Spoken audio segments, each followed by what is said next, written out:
Hello, beautiful people. Good morning, good afternoon, good night, wherever you are. Currently, for me, it is September 8th, 425.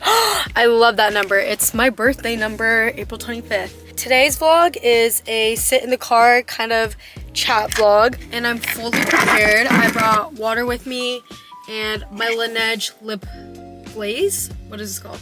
The peach one. I have been obsessed with it, especially the applicator, which is like a donut. It's so good. Look at it. I got this as a present, but I literally love it. It's so good. It's such a perfect hybrid between a lip balm and a lip gloss. I also brought my microphone, and it's not actually connected to my camera, so it's not doing anything. But because I'm talking about something for a really long time, I feel like I need something to do with my hands. Okay, lighting's kind of shit, but whatever. School anxiety, and if you've seen the title of this video, you kind of know what I'm going to be talking about already. I think this is such an important topic, not only because I'm about to start school and I'm experiencing school anxiety currently, but also because I know a lot of you guys have probably started school, and especially in the beginning, you really start feeling anxious about it, and even being in a school environment feels awful and dreadful, and just whatever bad adjective you can think of, that's how you feel. So I've talked about this with two of my best friends, Sabrina and Chelsea, especially because now that school is approaching and I'm coming out of summer, I've been feeling so anxiety ridden. I don't even feel excited for school because there's so much I'm already worried about. I'm worried about the classes and my workload and how it's affected my mental health from previous school years, and also for like having to socialize again and being around so many people my age. Also, to preface, I forgot to mention, this school anxiety that I'm mainly going to be talking about is for the college demographic, just because that's what I'm referencing when I'm talking about my experience. But school anxiety is universal across high school and middle school and all of that, so feel free to stay if you do relate. Feeling this type of way about school is not fun, especially since now that summer's over, I have to grind it out until the next break. And it sucks feeling this way about school because it's the majority of your day. My biggest thing in terms of combating school anxiety, a lot of it is mindset, I think. Okay, wait, I kind of wrote notes because when I talk, I'm a little bit all over the place. Also, it's so freaking hot in this car, but I'm gonna see if I can just thug it out until I finish this video because I don't want to waste energy. Oh my god, my neighbor's right behind me. Kill myself, whatever. Okay, we're gonna go through what I think are the main causes of school anxiety. So the first one, anxiety about classes and academics. Second one, anxiety about the instability of school. And then anxiety about stress and workload itself besides academics, you know, just like overarching. And then lastly, anxiety about people. First off, with anxiety about classes. This is something that I really struggle with as well. When you're in college, it feels like grades are the most important thing ever. I mean, a lot of it is because I believe the end goal for a majority of people is to get a good job with good pay. And to do that, you need to have good internships. And to have good internships, you need to get good grades. And so it feels like grades is kind of the catalyst? Is that the right word? Hold on. I think it's catalyst. Oh my god, it's not loading and it's getting hotter. Okay, whatever. I'm just gonna use the word catalyst and roll with it. But it feels like grades are the catalyst to a good life. My biggest advice for this is to take it step by step. And I know everyone says this, but it's true. And it feels really hard because you tend to start spiraling. And I actually was talking about this with Chelsea because we both get really bad grade anxiety and test anxiety, especially when you see other people around you doing so good in classes. I'm not a STEM girl, but I'm currently a comp sci minor. I originally picked it up to prove something to myself and to really challenge myself. But with that comes the whole thing of like, there are so many younger people that are better than me, and there are people that are obviously going to be able to understand and do it faster and better. And this doesn't even have to apply to my comp sci classes, like classes in general. Like maybe you were aiming for A, you spent weeks and hours studying and you get a C. And then there will be people who study for maybe 3 days and not even half the amount of hours you did, and they get A's without blinking. And that's just how the way works. There's going to be people who are smarter and are able to do things easier.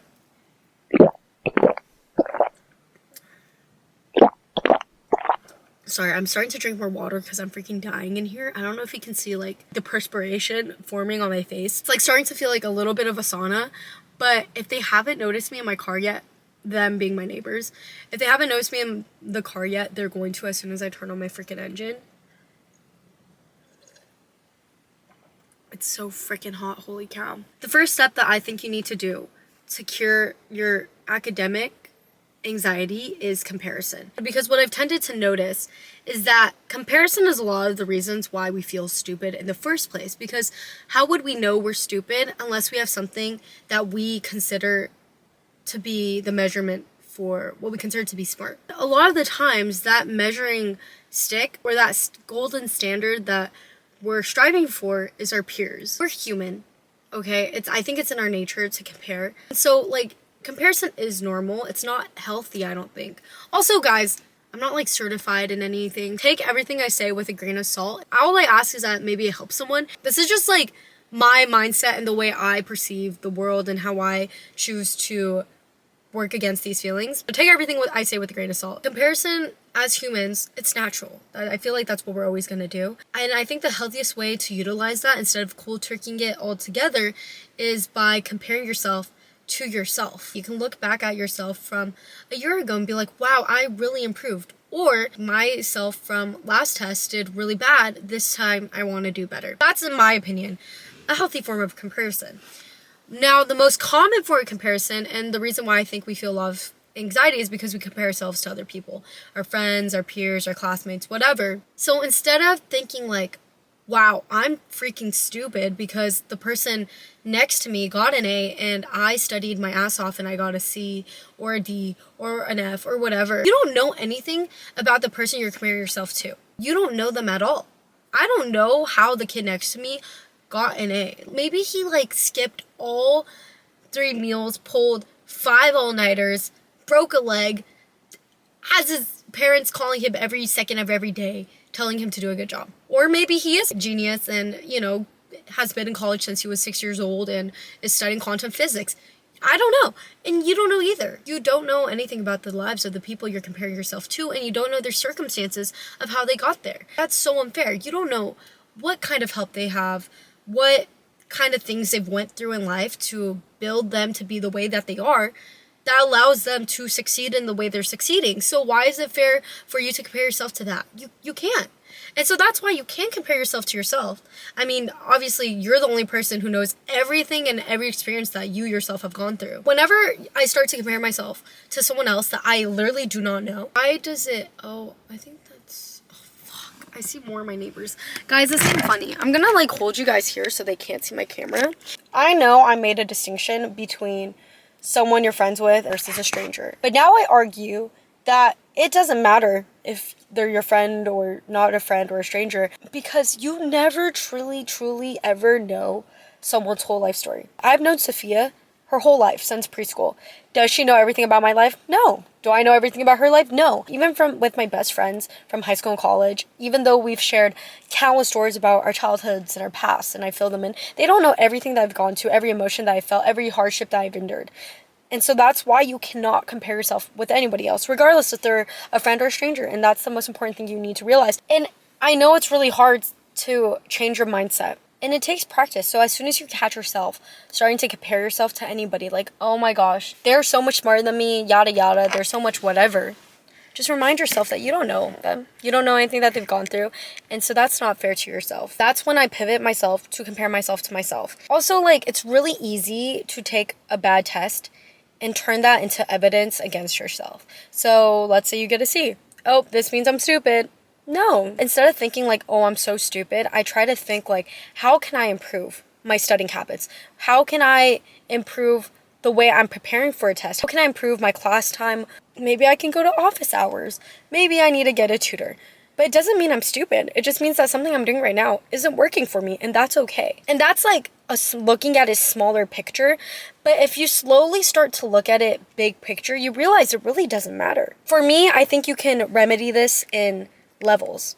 First level, stop comparing yourself. Level 2, start comparing yourself to yourself. You know, pivot your mindset into something that's positive, into positive energy.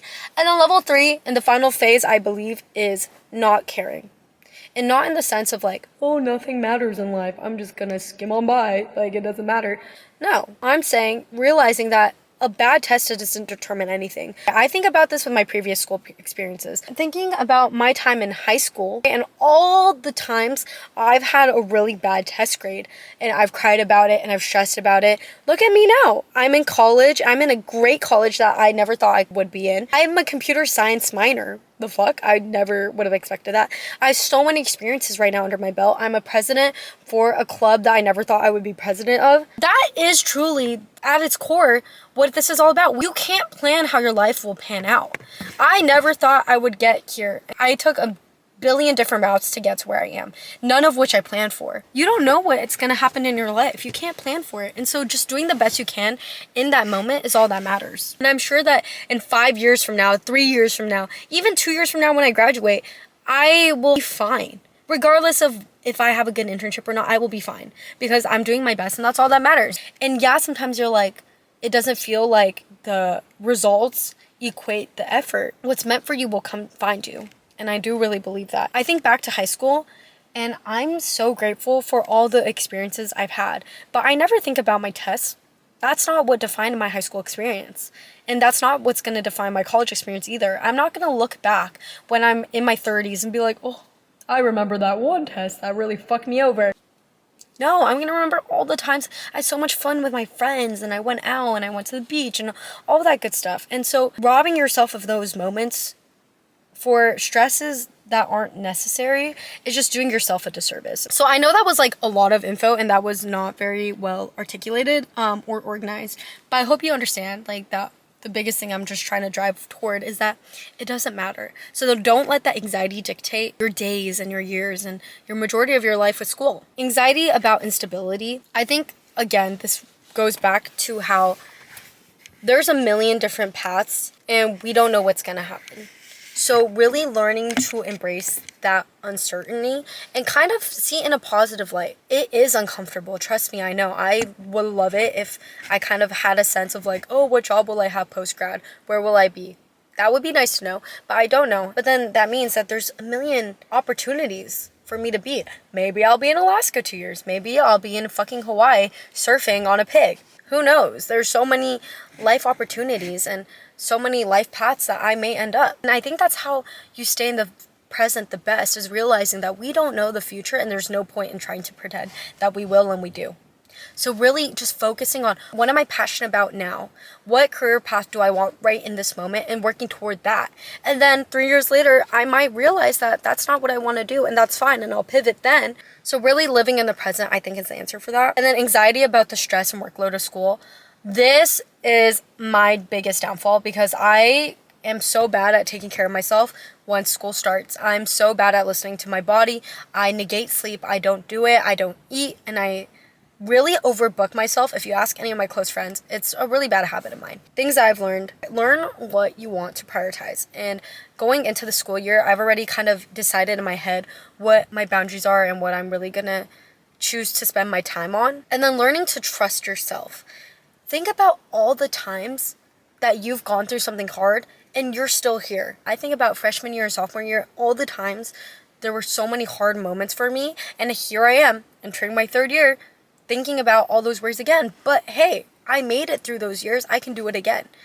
And I think that's the biggest thing. We don't realize how durable and adaptable we are, and we aren't grateful for it enough. We don't praise it enough because I'm so proud of myself. Think about all the hardships you went through. Wow, those were hard things. And okay, if that happens again, I've gone through it once, I can do it again. And if anything, I know a better way to approach things, better ways to take care of myself. Because last school year, I did not prioritize sleep. Okay, this school year, I'm going to go into it knowing that I need to better prioritize my sleep schedule and stop going out as much, because I would go out and sacrifice my sleep. And I need to set aside more time for myself and things that are lifting me up, such as working out.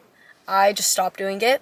I'm not going to do that again. I'm going to instead sacrifice social hangouts. And I think, like, yes, the hard moments and hard times are uncomfortable and they suck, but I always am grateful for it, because in that discomfort, I learn so much and I grow so much. And I've gotten to this point and I've learned so much about myself, and I know myself so well because of all those hard moments where I was the only person I had was myself. I put you guys back up here. Okay, on to socializing. I think like the biggest way to combat this is to spend time with yourself. I think that's a really big thing that we tend to neglect, and then we start to feel drained and anxious more and overthinking more. And so we try to fix that by going out more. I would fill any free time I had by hanging out with someone. But in reality, we're not fixing what the root of the problem is, which is that we're really neglecting time for ourselves. And that's going to be the thing that I guess maybe, I don't know, is it assumptuous to assume that that's the case for everyone? Maybe. But I really do think that like rest within yourself is the best way to find rest. Find rest in things that you like to do. Like for me, that's reading. And when I read, I tend to feel better and I'm not on my phone as much and overthinking as much. And when I exercise, it really does help my overthinking anxiety. But when I hang out with people and I choose to spend time with people that don't fill my cup, it does the complete opposite. And I think really breaking from that force of habit of I constantly need to be with someone is going to help a lot. Now that my brain's kind of properly working because I have cool air, I don't know if this video is cohesive, but I hope this helps. And just know that it's so normal to feel about school. And even when I say this, and even though I know the right way to think and like the positive way to look at things, it's still hard because emotions aren't a thing that's easy to control. It's just something that you're gonna feel initially. At the end of the day though, I am able to trust myself and know that even if I feel bad for a week, a month, a couple months, I know at the end of the day, I'm gonna be able to come back to these mindsets and realize that it's not that deep and it's not that big. Even if it takes time to think this way, and even if you need to let yourself sit in these negative emotions, just knowing a way out of it and the light of it really does help. And just know that you're not alone. Obviously, it sucks that school makes us feel this way when it should be about learning and education and all of that good stuff, but sometimes we can't even enjoy that because of school anxiety. It takes practice. Think little by little and realize that overarching, it ain't that deep, guys, and everything will be okay. And also talk about it with your friends. Talking about it with my friends, especially when I can't think clearly enough because I'm too in the thick of it and in the thick of these negative emotions, talking about it with my friends and hearing externally like how it's going to be okay helps so much. That's kind of also what this is. Like if you need that little voice and that reminder that everything will be okay, this is what this video is about. Yeah, so I'm going to start school and hopefully this helps you guys like it helps me. And yeah, I'll see you guys in the next video. Bye y'all!